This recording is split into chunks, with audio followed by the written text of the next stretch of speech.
अब निमृत के पापा की जैसे ही एंट्री हुई है, उन्होंने घर में आने के बाद सबसे पहले तो अपनी बेटी से मुलाकात की, जो कि जायज़ बात है, ऑब्वियस बात है, और उसकी झलक मैं सबसे पहले तो आपको दिखाऊंगी। लेकिन उसके पहले well hello guys and welcome to FIFA Fooz. मैं हूं ज्योति नाहक।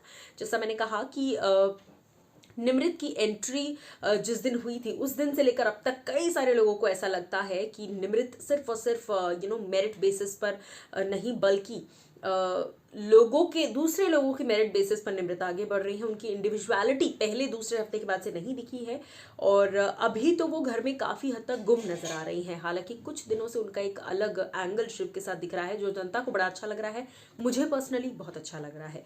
अब मैं आपको चलिए एक झलक दिखा देती हूँ निमृत के पिताश्री की। जैसे ही उनकी एंट्री हुई है, कुछ इस तरह से निमृत को उन्होंने गले लगाया है और ब्रो कहा है, और उसके बाद यहाँ पर माइंड लगाना। यहाँ पर पापा, your friends are your family. अभी वक्त आ गया थोड़ा।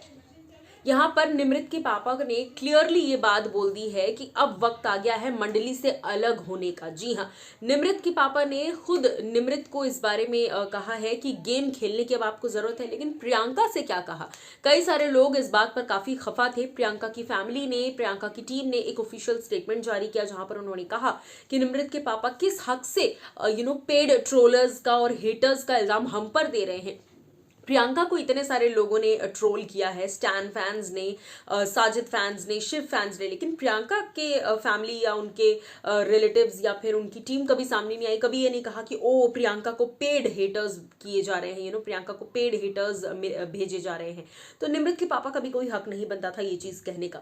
घर के अंदर अब जो है खबरें जो हमें बताई जा रही हैं, अब इसकी वीडियो आई नहीं है, लेकिन हाँ इतना जरूर आ गया है सामने कि निमृत के पापा ने आकर उन्हें सीख दे दी है कि तुम्हें कैसे खेलना है, जिस बारे में मैं आपको आगे बताऊंगी अभी।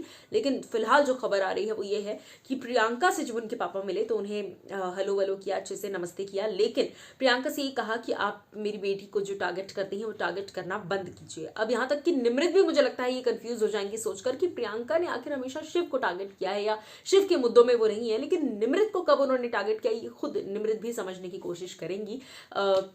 मुझे लगता है ये प्रियंका निमृत वाला जो एंगल है ये निमृत की तरफ से शुरू हुआ है, और हालांकि कई बार प्रियंका गलत होती हैं, लेकिन अगर मैं टारगेट की बात करूं तो मुझे नहीं लगता प्रियंका कभी निमृत को टारगेट करती है। निमृत हमेशा इनिशिएट करती है और प्रियंका जवाब देती हैं।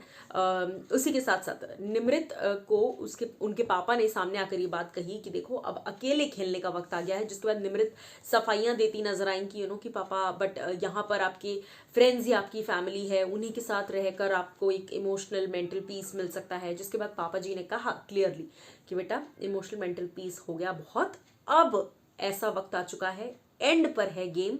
जनवरी का पहला हफ्ता खत्म हो चुका है, दूसरा हफ्ता, सिर्फ 3 हफ्ते और बचे हैं, 3-4 हफ्ते और बचे हैं। अब आपको जरूरत है आंखें खोलने की और गेम खेलने की। मुझे ऐसा लगता है कि निमृत के पापा जो हैं वो उन्हें हिदायत देने की कोशिश ये कर रहे थे कि आपको साजिद से हटकर खेलने की जरूरत है, लेकिन निमृत अगर इसको समझ जाए तो बहुत अच्छी बात है।